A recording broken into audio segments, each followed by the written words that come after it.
Ça fait quoi quand vous entendez qu'on parle de vous comme, ouvrez les guillemets, le petit juge? Aujourd'hui, l'expression paraît totalement désuète.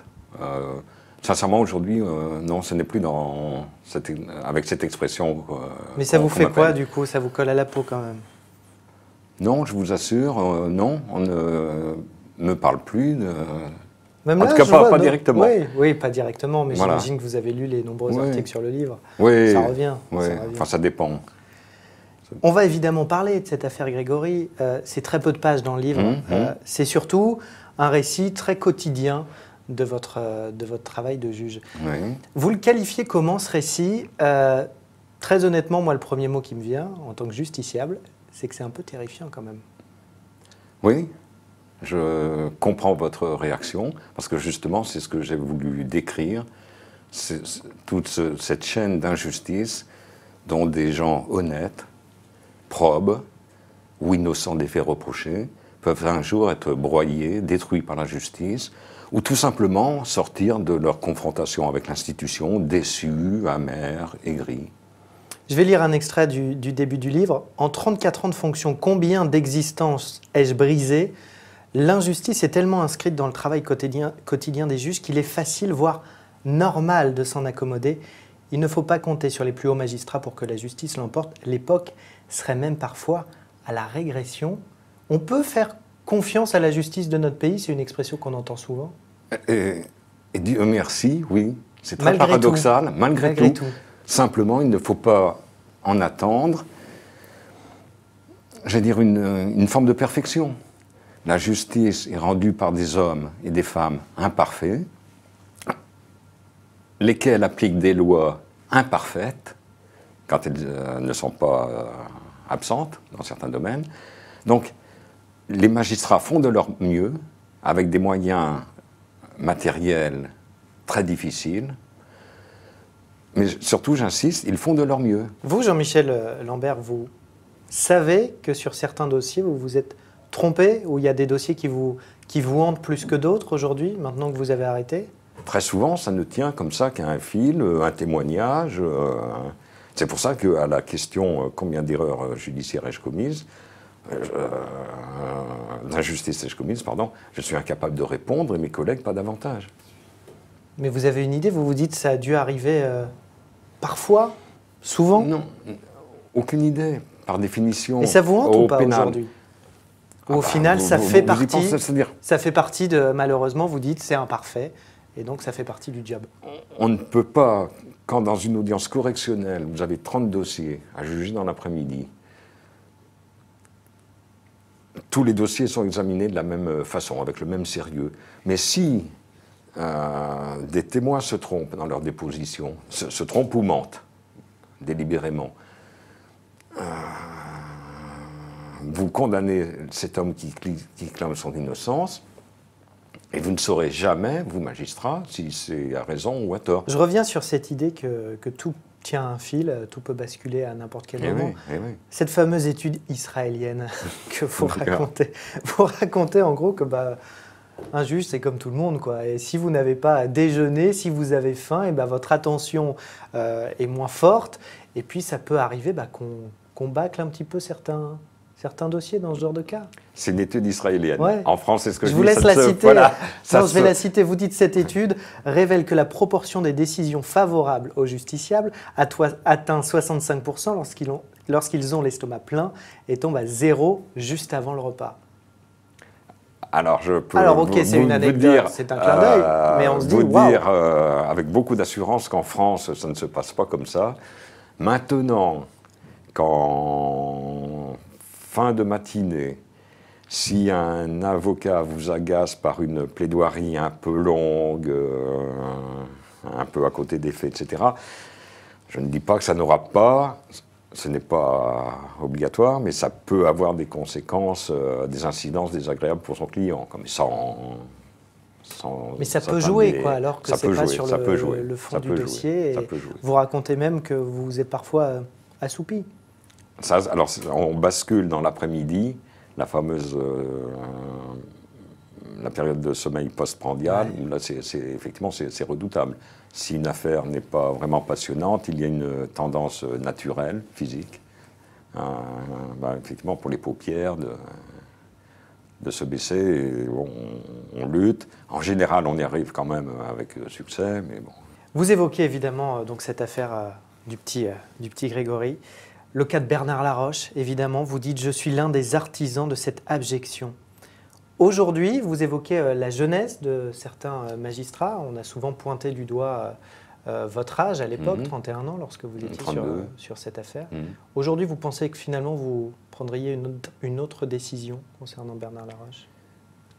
Il faut se replonger dans l'époque, dans le contexte de l'époque, c'est-à-dire, ça aussi c'est une dimension à prendre en compte.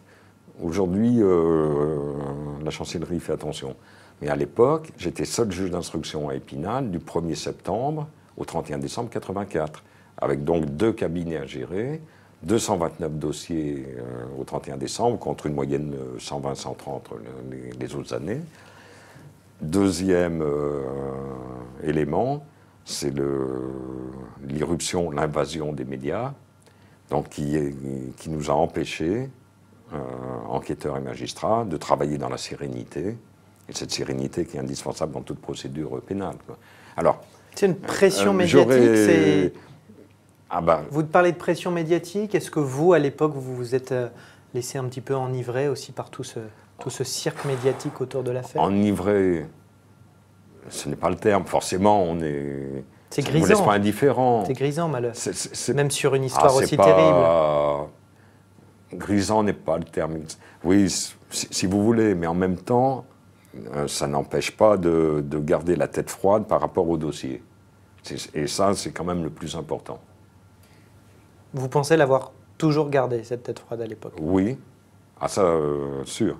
Mais je le redis, il y a les éléments du dossier tels qu'ils ont été présentés, et ça peut fausser la réflexion, quoi. Vous avez lu les réactions du couple Villemain, j'imagine, à votre non, de leur livre. avocat, oui. Ils expliquent à Ouest France que votre livre est une escroquerie, que vous avez instruit de façon calamiteuse et que vous exploitez aujourd'hui le malheur des parents d'un enfant assassiné. Oui. Alors, c'est très simple. C'est un livre, je le redis, sur les injustices. Madame Villemain, et c'est très bien, a bénéficié d'un non-lieu. Bernard Laroche, lui, n'a pas pu bénéficier de son non-lieu puisqu'il est mort assassiné. Qu'est-ce que ça vous inspire, la violence de leur réaction aujourd'hui? Elle est parfaitement... je m'attendais forcément à une réaction de cet ordre-là. Mais je le redis, simplement, un élément important aussi, c'est que si la présomption d'innocence de Bernard Laroche avait toujours été respectée, ce chapitre n'existerait pas. Et peut-être d'ailleurs ce livre non plus n'existerait pas.